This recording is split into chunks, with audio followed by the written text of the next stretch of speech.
지난주에 한 사두개인이 예수님께 와서 죽은 자의 부활에 대해서 묻습니다.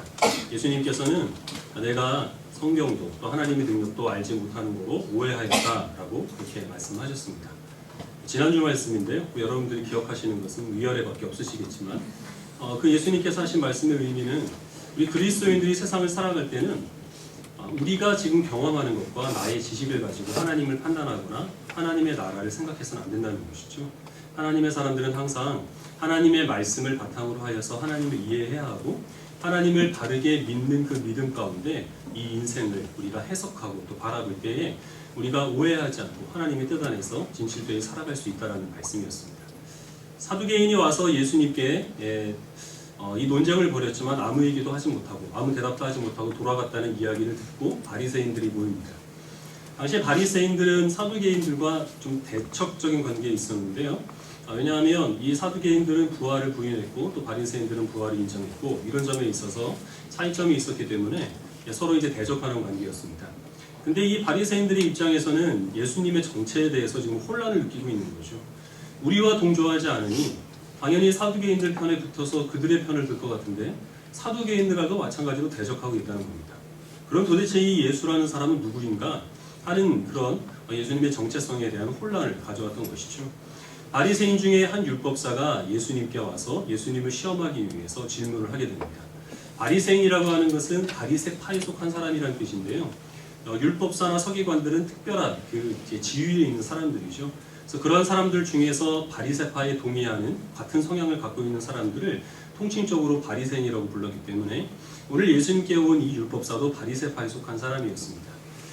궁금해서 물어본 게 아니라 분명히 오늘 말씀에서 언급하는 바와 같이 시험하기 위해서 예수님께 질문을 합니다. 여러 가지 계명들이 있는데 그 많은 계명 중에서 어떤 계명이 가장 큰 것입니까? 그것을 묻죠. 예수님께 이것을 시험하기 위해서 물어봤다는 것은 이제 예수님의 어떤 성경적인 이해가 얼마나 되는가 하는 것을 이제 알아보기 위하여서 질문을 했겠죠. 예수님께서는 신명기와 그리고 레위기 말씀을 인용하셔서 대답을 하십니다. 중요한 말씀이기 때문에 우리 성경을 다시 한번 읽어보도록 하죠. 37절부터 40절까지입니다.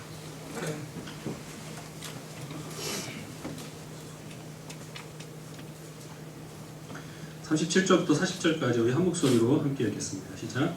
예수께서 이르시되 내 마음을 다하고 목숨을 다하고 뜻을 다하여 주 너의 하나님을 사랑하라 하셨으니 이것이 크고 첫째 되는 계명이요 둘째도 그와 같으니 내 이웃을 내 자신과 같이 사랑하라 하셨으니 이 두 계명이 온 율법과 선지자의 강령이니라. 예수님의 이 말씀은 하나님께서 이 율법서라고 하는 것, 그 율법서에 기록된 그 수많은 조항들을 이스라엘 백성들에게 요구하신 이유는 이스라엘 백성들을 향한 하나님의 사랑을 알고 그리고 그 하나님의 사랑에 그들이 반응하여서 그들도 하나님을 사랑하는 사랑에 표현하기 위해 하나님께서 이 율법들을 요구하신 겁니다. 사랑이 목적이고 그 사랑을 그들이 표현하기 위하여서 이 율법들을 지키는 것이죠. 이웃을 사랑하는 부분에 있어서도 마찬가지입니다. 살인하지 않고 도둑질하지 않고 간음하지 않고 탐욕을 품지 않고 그렇게 이웃을 사랑하는 것을 그런 율법들은 내 이웃을 내 몸과 같이 사랑하라 하신 그 사랑을 실천하기 위하여서 그런 계명들을 지키는 것이지 그 계명을 지키는 것 자체가 목적이 아니라고 하는 것이죠. 오늘 읽은 마태복음에서는 이 이야기가 여기서 끝이 나는데 같은 사건을 다루고 있는 마가복음에는 뒤에 이야기가 조금 더 들어있습니다. 이 율법사가 예수님께서 대답을 잘 하시는 것을 듣고서 선생님 올소이다 이렇게 예수님께 동조를 합니다. 예수님께서는 또 그 율법사에게 네가 하나님 나라에서 멀지 않도다라고 이렇게 칭찬을 하시게 됩니다. 근데 하나님 나라에서 멀지 않다라고 하는 것은 하나님 나라에 들어가지는 못했다고 하는 거죠. 예수님을 인정을 했기 때문에 어느 정도 그에게 기회는 있을지 몰라도 그가 이제 넘어야 될 산이 있습니다. 율법사들이 가지고 있는 이 율법에 대한 이해, 더 나아가서 모든 이스라엘 백성들이 갖고 있었던 이 율법의 이해와 예수님께서 가르치신 이 율법의 이해가 지금 다르기 때문에 계속해서 이런 충돌들이 일어나고 있는 것입니다. 우리 누가복음 10장 말씀을 같이 읽어보도록 하겠습니다.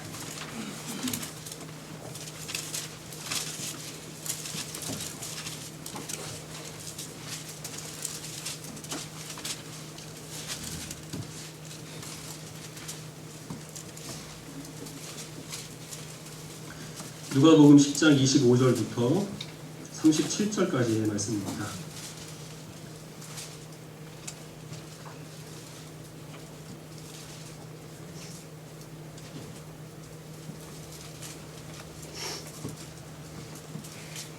네, 마태복음에서 너무 많이 넘기시면 찾기가 어렵고요. 조금만 더 넘기시면 돼요. 누가복음 10장 25절을 제가 먼저 읽고 37절까지 읽겠습니다. 어떤 율법 교사가 일어나 예수를 시험하여 이르되 선생님 내가 무엇을 하여야 영생을 얻으리이까?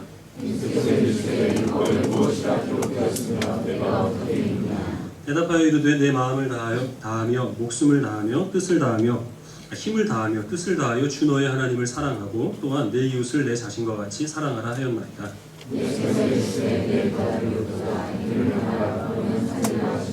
그 사람이 자기를 옳게 보이려고 예수께 여짜오되 그러면 내 이웃이 누구니이까?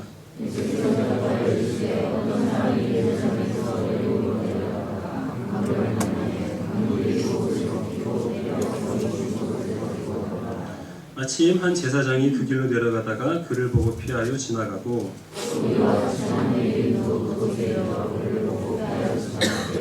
어떤 사마리아 사람은 여행하는 중 거기 이르러 그를 보고 불쌍히 여겨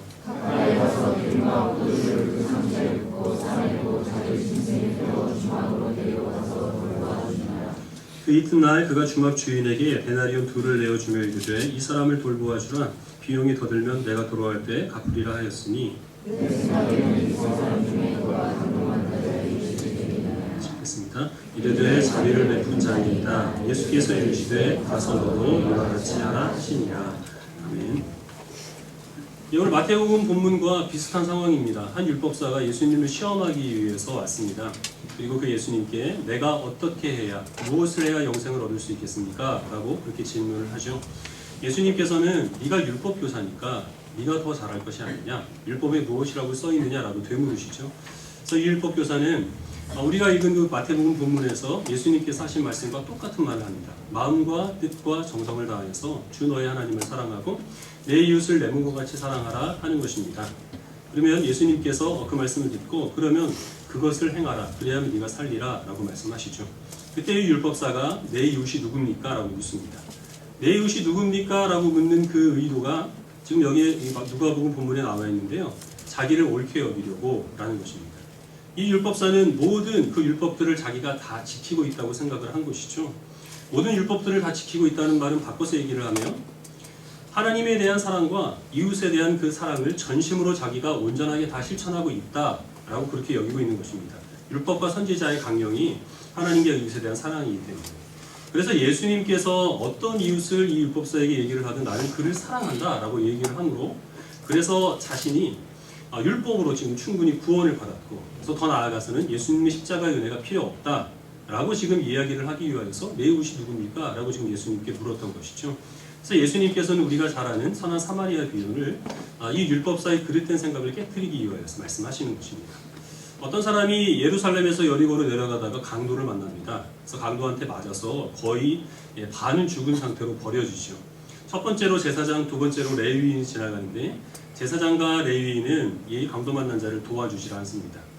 여러 가지 이유가 있겠지만 무엇보다 율법이 그것을 허용하지 않습니다. 제사장과 레위인은 시체에 접촉하면 안 되기 때문에 이 사람들은 율법을 지키기 위해서 혹시나 자기가 이 강도 만난 자를 돕다가 이가 죽음으로 율법을 범하지 않기 위해서 그냥 지나갈 수밖에 없었던 것이죠. 세 번째는 사마리아 사람이 지나갑니다. 사마리아 사람은 당시에 유대인들과 접촉을 하지 않았습니다. 사마리아는 북이스라엘이 아수르의 침략을 받았을 때 그 아수르에서 외부에 있는 이방인들을 북이스라엘로 강제로 이주를 시킵니다.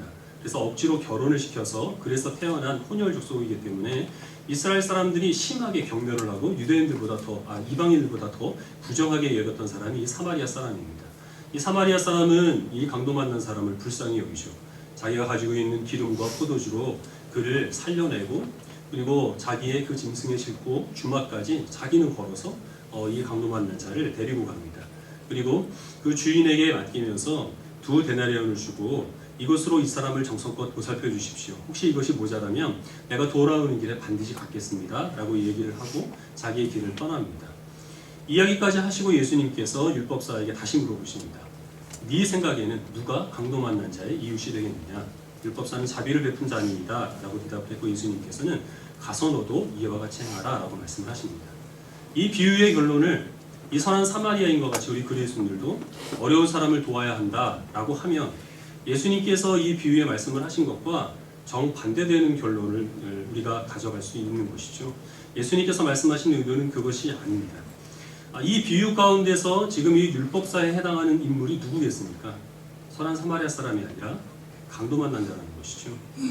이 율법사가 질문하기를 누가 내 이웃이 되겠습니까?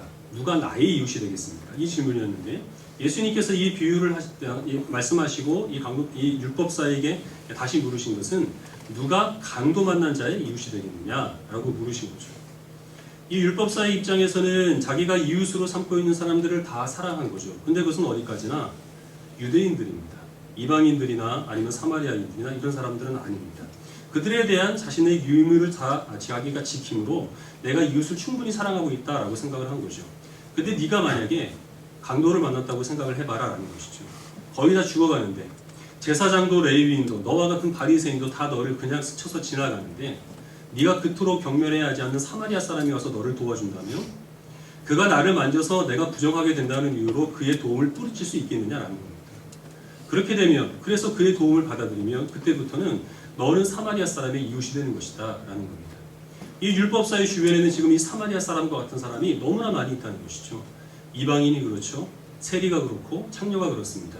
지금 예수님과 같이 그들이 정한 그 정통들을 따르지 않는다는 이유로 배척하는 모든 사람들이 다 이 율법사의 이웃이 되니 너도 가서 그들을 이웃으로 삼아 네가 지금 그 유대인들을 위하여서 섬기고 사랑하는 것처럼 이방인들을 사랑하고 세리를 사랑하고 그리고 창녀를 사랑하고 그리고 사마리아 사람을 섬겨라. 예수님께서는 그 말씀을 하시는 거죠.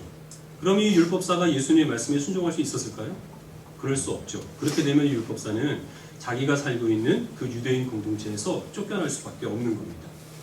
이 율법사가 처음 가지고 온 질문, 내가 무엇을 하여 영생을 얻을 수 있겠습니까? 이 질문에 대해서 예수님께서는 네가 무엇을 하여서 영생을 얻는다는 그 생각을 버려라 라는 말씀이죠. 율법은 사랑을 실천하는 것인데 사람은 사랑을 온전하게 다 실천할 수가 없는 것입니다. 그래서 우리는 이 사랑을 실천할 수 있는 능력이 자신에게 없다는 사실을 알아 더욱더 하나님의 사랑을 알고 하나님의 뜻 안에서 사랑하기 위하여서 지금 여러분과 같이 예배를 드리는 것이고 말씀과 기도를 드리는 것이고 이웃을 위하여서 헌신하고 수고하고 봉사하는 겁니다. 이 선한 사마리아인의 비유를 어거스틴이라는 위대한 신학자가 조금 이색적으로 해석을 했는데 상당히 재미있습니다. 이 강도 만난 사람은 인간이고 예루살렘에서 여리고로 왔다는 것은 하나님의 나라에서 죄악된 세상으로 타락했다는 것을 뜻한다라고 이렇게 얘기를 합니다. 강도를 만났는데요. 이 강도는 사탄이라는 것이죠. 그래서 사탄의 그 유혹에 꼬임에 빠져서 사람이 거의 죽게 됐습니다. 근데 지나가는 사마리아 사람에 의해서 이 강도 만난 사람, 즉 인간이 구원을 얻습니다. 그럼 이 사마리아 사람은 누굴까요? 제가 묻고 제가 대답하고 예수님이라는 거죠. 이 예수님께서 기름과 포도주로 이 강도 만난 자를 가슴고 보살펴 주십니다. 그것은 십자가에서 흘리신 물과 피라는 겁니다. 그리고 이거를 나귀에 태워서 주막으로 데려가죠. 그 주막은 교회고 주막 주인은 사도 바울이다. 그리고 다시 올 때 내가 갚아주겠다라는 것은 예수님께서 재림하실 때를 의미한다. 어거스틴은 이것을 이렇게 해석을 했습니다. 상당히 좀 재미있고 또 기발하기도 하고 상당히 은혜롭기도 한데 성경을 그렇게 풀면 큰일 납니다. 신천지가 그런 식으로 해서 비유를 풀어주고 그래서 듣는 사람이 정말 탁월하다 이런 생각을 갖게 만드는데 이런 식으로 성경을 해석을 하면 못 만들어낼 이야기들이 없습니다. 하나님을 외계인으로도 만들어낼 수 있습니다. 그래서 결코 그 해석은 받아들이면 안 되겠지만 어거스틴이 탁월한 신학자라는 것을 이제 어디에서 엿볼 수 있느냐 하면 사마리아 사람을 우리 사람으로 보지 않았다는 거죠. 그래서 사람들이 사마리아 사람처럼 선을 행해야 그것으로 구원을 받는다라고 가지 않고 우리 사람은 예수님의 도움이 필요한 철저히 무기력한 강도 만난 자에 불과하다라는 겁니다. 유대인들은 몇 가지 조항을 만들어 놓고 그것을 지켜서 자기네들이 하나님에 대한 사랑, 이웃에 대한 사랑의 그 의무를 다한다고 생각을 했죠. 그런데 정작 그들은 하나님을 사랑한다고 했지만 하나님께서 보내신 하나님의 아들은 자기네들이 가르치는 가르침을 따르지 않는다고 하여서 지금 배척하는 가운데 있습니다. 전심으로 하나님 사랑하는 것이 아니에요. 이웃을 사랑한다고 하지만 그것은 어디까지나 아브라함의 후손인 자기네 그 유대인들 뿐이지 가장 자기의 가까이 곁에 있고 긍휼이 필요한 나병 환자들이라든지 아니면 어려운 이웃들에 대해서는 부정하다고 그렇게 어려움을 겪고 있는 이웃들에 대해서는 그들이 사랑을 지금 쏟지 않고 있는 겁니다. 우리들도 마찬가지일 수 있습니다. 우리가 이렇게 신앙생활을 하고 또 우리가 성도로서 우리가 어떤 성도의 그런 본분들을 지켜나가는 이유가 그것 자체에 목적이 있는 것이 아니고 그것을 행함으로 하나님께서 다른 보상들을 우리에게 주시기 위함이 아니라 베풀어 주신 하나님의 은혜에 감사하는 그 믿음의 반응이며 그리고 또한 우리도 하나님을 사랑한다는 그 사랑의 표현이 돼야 한다는 것입니다. 이러한 사랑을 목적으로 하여서 우리가 우리의 신앙생활을 하게 된다면 결코 이만 하면 됐다, 이만큼 사랑을 베풀어 줬으면 우리가 충분하다, 이렇게 스스로 만족할 수 있는 상황은 절대 오지 않는다는 거죠. 사랑이라고 하는 것은 굉장히 특별한 성격이 있어서 어떤 대상을 우리가 사랑을 하게 되면 그 사람에 대해서 우리가 어떤 사랑을 쏟아붓든지 우리 자신에 대해서는 한없이 부족함을 느낄 수밖에 없습니다. 정말 사랑하는 사람을 우리가 사랑하면서 내가 이 사람을 이만큼만 사랑하면 되지, 내 할 도리 다 했다, 이렇게 여기지 않는 거죠. 사랑하는 사람은 아무리 사랑을 해도 내가 그에게 쏟아붓는 사랑이 부족함으로 인하여서 안타깝게 여기는 게 사랑이 가지고 있는 속성입니다. 우리 초등학생들이나 중학생들도 고개를 끄덕이는데 청년들은 무슨 얘기를 하는지 지금 잘 모르는 것 같은 거 아닌데 그러면 안 됩니다. 이런 관점에서 보면 하나님께서 우리들에게 요구하시는 것이 전부 다 사랑이고 그 사랑을 우리가 이루는 것이 우리가 신앙생활하는 목적이고, 그렇게 된다면 거기에는 어떤 인간의 공로나 그리고 어떤 그 세상적인 만족과 보상들이 틈탈 수가 없다는 것이죠. 항상 우리들은 하나님의 사랑과 은혜를 근거로 해서 살아가야 하는 것입니다. 거기에 다른 것들이 첨가가 되면 번제될 수밖에 없는 겁니다.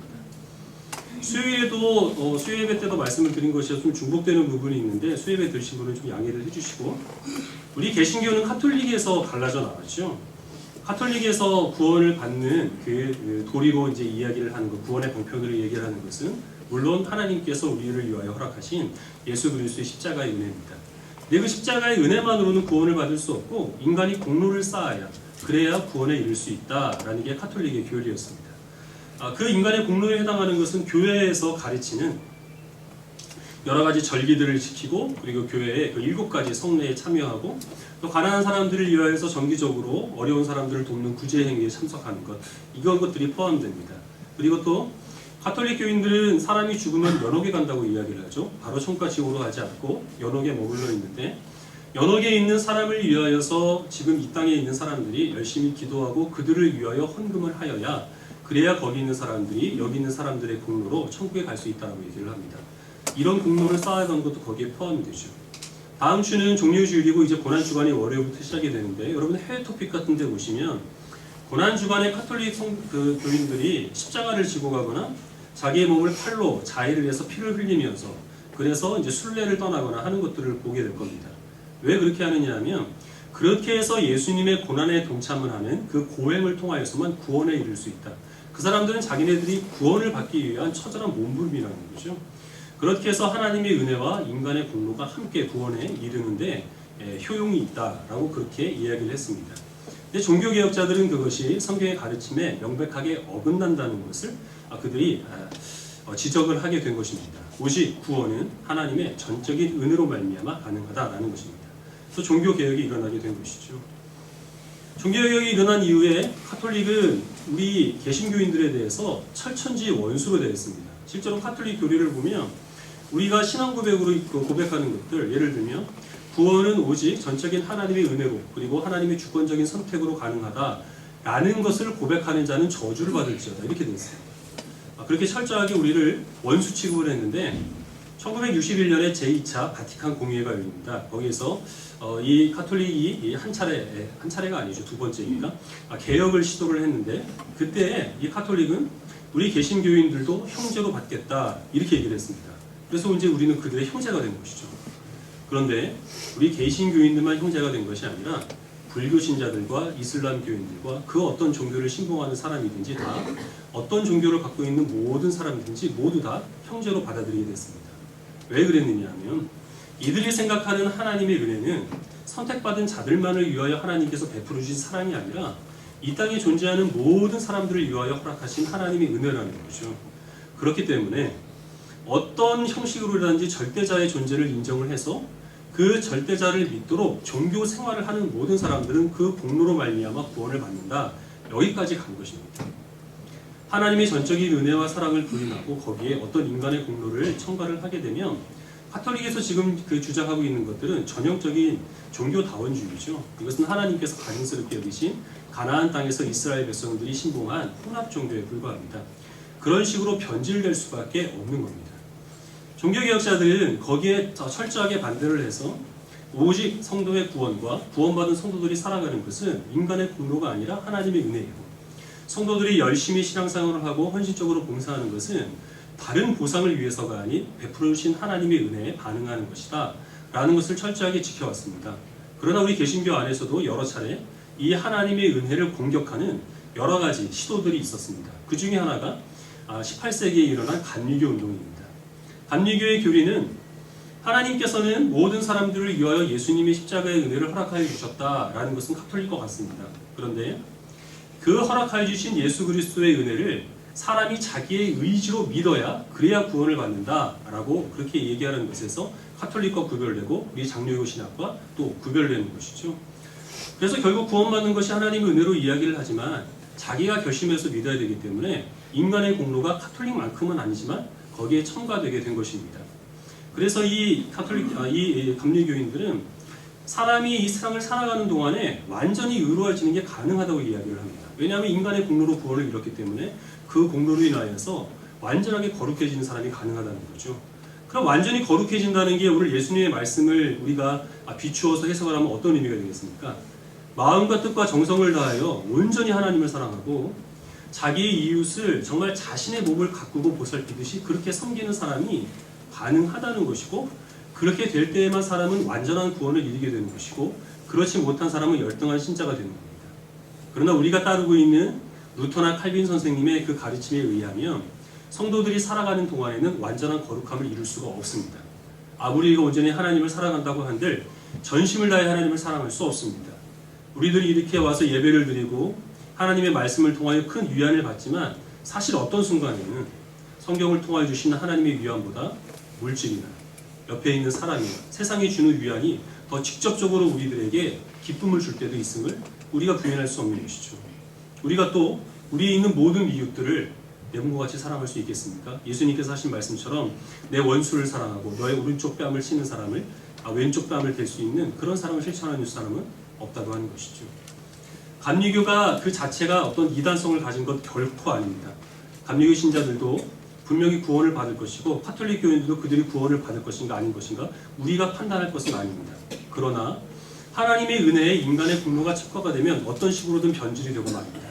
그래서 이 감리교로부터 구원파와 그리고 또 만민중앙교회와 같은 이재록과 같은 그런 사람들이 나오게 될 것이죠.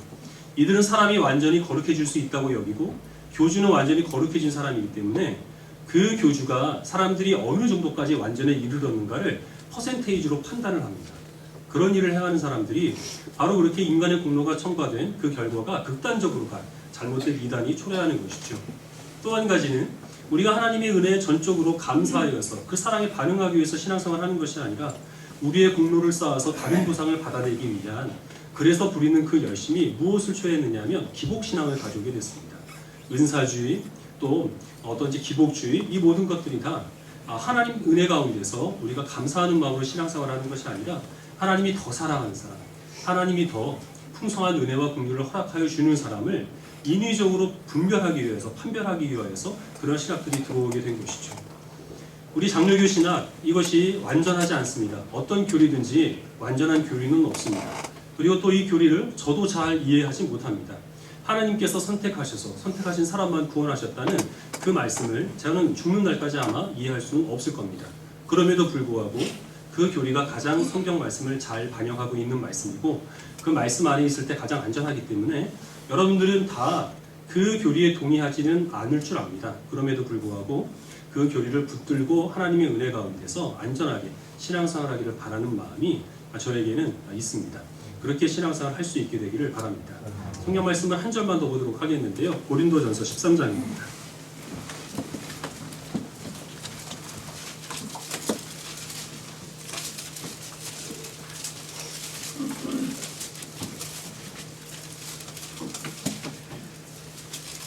(1절부터) (3절까지의) 말씀을 우리 한 목소리로 같이 읽어보겠습니다. 고린도전서 13장 1절부터 3절입니다. 시작. 내가 사람의 마음과 천사의 말을 할지라도 사랑이 없으면 소리나는 구리와 울리는 꽹과리가 되고 내가 예언하는 능력이 있어 모든 비밀과 모든 지식을 알고 또 산을 옮길 만한 모든 믿음이 있을지라도 사랑이 없으면 내가 아무것도 아니요 내가 내게 있는 모든 것으로 구제하고 또 내 몸을 불사르게 내줄지라도 사랑이 없으면 내게 아무 유익이 없느냐. 아멘. 우리가 잘 아는 사랑장이죠. 성도의 모든 그 믿음과 그리고 행위의 근거는 오직 사랑이 되어야 한다 하는 말씀입니다. 하나님께서 우리를 선택하셔서 그래서 우리가 그리스도인이 되었다라는 것과 내가 공로를 쌓고 내가 내 의지로 결정을 해서 그래서 내가 하나님을 선택했다라는 것은 겉으로 보기에는 아무런 차이점이 없을 수 있습니다. 그런데 그것이 중요한 이유는 무엇일까요? 왜냐하면 선택에는 사랑이 깃들어 있기 때문이죠. 하나님께서 우리를 선택하셔서 나를 위하여 예수님이 십자가에서 죽으셨고 그 은혜로 나를 구원해 주셨다면 우리는 왜 구원받았겠습니까? 남들보다 잘생겨서요? 남들보다 똑똑해서요? 남들보다 부자여서? 그렇지 않죠. 성경은 하나님께서 무조건적으로 우리를 사랑해 주셔서 우리를 선택했다라고 말씀을 하십니다. 그러나 우리의 공로가 거기에 들어가게 되면 그 사랑은 희석될 수밖에 없죠. 우리가 하나님을 선택한 것이 내가 하나님을 사랑했기 때문이 아니냐 이렇게 얘기할 수도 있습니다. 그러나 성경은 우리가 먼저 하나님을 알지 않고 하나님께서 먼저 우리를 아셨고 우리가 신앙생활 하기 전에는 결코 하나님을 알 수 없다고 얘기합니다. 알 수 없는 대상을 우리가 어떻게 사랑할까요? 먼저 선택받고 먼저 사랑받고 그리고 우리가 교회에서 신앙생활하고 말씀과 기도를 통하여 하나님 알아가고 그러니 그 하나님을 우리는 사랑할 수 있게 되는 것이고 그 사랑에 반응하는 그러한 모습으로 우리들은 헌신하고 희생하고 구제하고 봉사하는 일들을 할 수가 있는 것입니다. 오늘 고린도전서 13장 1절부터 3절까지 성도들의 순고한 신앙생활의 모습이 들어있습니다. 내가 사람의 방언과 천사의 말을 하고 그리고 예언하는 능력이 있고 모든 비밀과 모든 지식을 알고 또 산을 옮길 만한 믿음이 있다.